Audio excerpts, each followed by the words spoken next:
Hey everyone, Mike Miller with the Herald-Times, joined by columnist Andy Graham, coming to you from Memorial Stadium after Indiana's 42-36 win over Maryland. Big win for Indiana. Frankly, it was verging on must-win territory. I think, frankly, it probably was must-win. It was a big territory. It was a big Baconator win.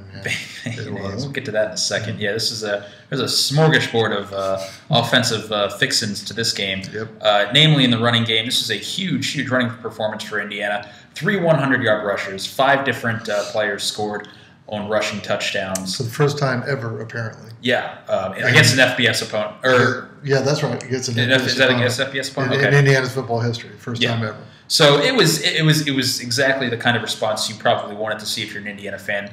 Frankly, the offensive line blocked the heck out of Maryland. I mean, they were just mauling guys, and they even had some depth come in. And Delroy Baker stepped in for Brandon Knight. Did a nice job. I was sorry to see Brandon go down. It looked like a serious injury. They were carting him off. But and I think Delroy came in and really played well, which is something I mentioned even in my column today. That they've talked about some of the offensive line depth that's developed. They like some of those kids. Well, we saw evidence of that today. Delroy went in there and played well, it looked like to us from up here. And I think Dan Feeney's pretty much fully back, wouldn't you say? I'm actually looking forward to watching the game again on Sunday afternoon, because I'm just going to kind of focus in a little more on Dan Feeney, because from time to time it's hard to miss him, actually, when he's making some of these blocks. But, I mean, the guy just does so much. And when he really he really showed up in a few key situations today.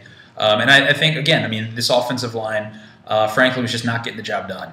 For the large part of this season. Obviously, Feeney's absence was a big factor in that. Dimitri Camille's continued absence, probably for the whole season, was a factor in that. But I mean, they were just missing blocks, just inconsistent. And it was interesting, after that Northwestern game, they came home, watched the film, talking to Xander Diamant about this. They went and had a players-only meeting earlier this week. And they spoke in very frank terms. They called out the offensive line and said, "Hey, you guys are not playing up to the standard that you've played up to or set in recent seasons. Fix that. Fix it now. Fix it now. We have to get back to this. I mean, this is a big week for us." And they responded. I thought it was a really impressive day by the offensive line, by Indiana's running backs, who I think competed with some real vision. We saw a few different running styles. We saw, again, I think 8 different ball carriers, maybe 7, 8. Everyone was in the mix today. I think it was really impressive to see. Yeah, it was, and if a little bit of film watching helps motivate them next week, that would probably be helpful too. I mean, they play Rutgers next week. It's one of the reasons this game was so big is that, with 4 games to play, Indiana wanted to go into that at least 4-4. They have done that now. I'm sure they wanted to be better than that, but they wanted to be at least that. And now they have a real shot to get to the automatic bowl eligibility. But Rutgers is a team that a lot of Indiana fans will remember scored 28 straight points, I think it was, or something along those lines, to just steal a game away from Indiana here last year.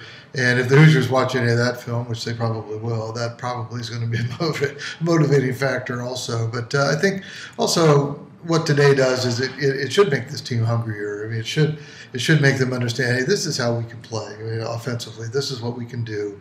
They had faced 3 really strong defenses in a row: Ohio State, Nebraska, and Northwestern. Pretty good defensive teams. Had really kind of struggled, but not today.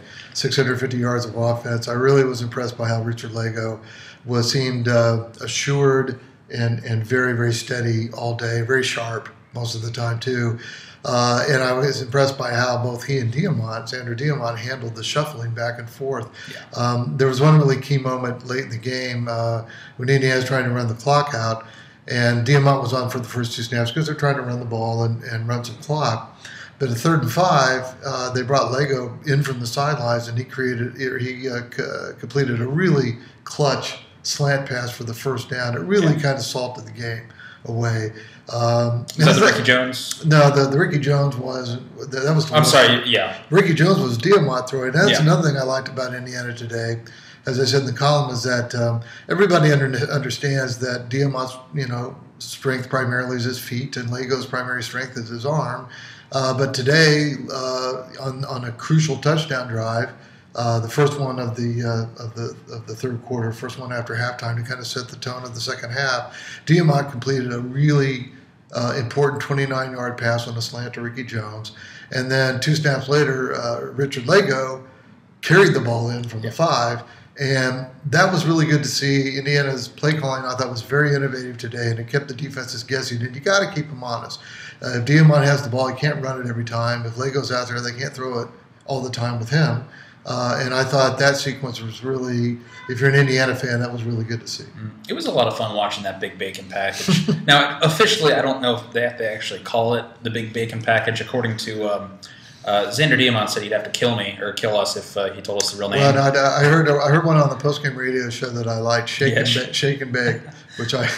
But yeah, I mean it's a package that we've seen it before, but we haven't seen it utilized to this extent before, nor have we seen it be this effective before. And once again, it all comes back to the offensive line. I mean, the offensive line was just really mauling Maryland.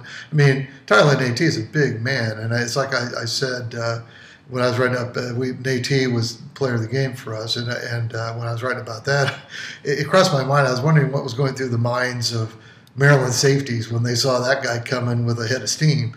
They tried to tackle him, to their credit, but they didn't always succeed. I mean, he ran over some guys, but mostly he was able to build up momentum because there were gaping holes in the yard, and that came down to the offensive line. Just right up the gut too. We've talked about it before. I know I have, and I know you have too. I mean, with football, so much of it starts with the offensive line. It's so crucial. And Indiana got its run game going today, and it's like Coach Wilson said. I mean, virtually all the big offensive games that Indiana's had here have happened because they were able to get the run going, and that just opens up everything.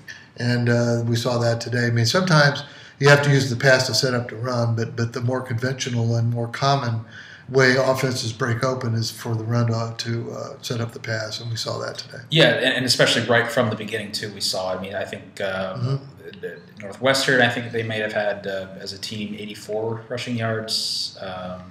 Last week, Indiana. Yeah. 89 against Nebraska. I think by the end of the second drive of the day, they had something like 94. Well, and they'd gotten off to slow starts as well. I mean, I think that the fourth quarter scoring in Big Ten play, the first quarter scoring for Big Ten play for Indiana was like 41-7 or something. If the opposition scored 41 and IU had only scored 7. So it was really, once again, if you're an Indiana fan, you're very encouraged by Indiana coming out today and having not just touchdown drives, but finishing drives, but long drives. I mean, an 85-yard drive, we had, I think, a 91-yard drive. That was really good to see, once again, if you're an Indiana fan. Maryland can run the ball too. I think they actually paced the league with. I think they came in here averaging something like 5.8 yards per carry. They got a whole stable of backs. I mean, Ty Johnson was averaging something like 10 yards a game. Lorenzo Harrison is this 5'8" freshman who just runs the hell out of the ball. Those guys are dynamic. Yeah, they really are. And they gashed Indiana at times. I think they had 10 yards of at least 10 yards, 10 runs of at least 10 yards.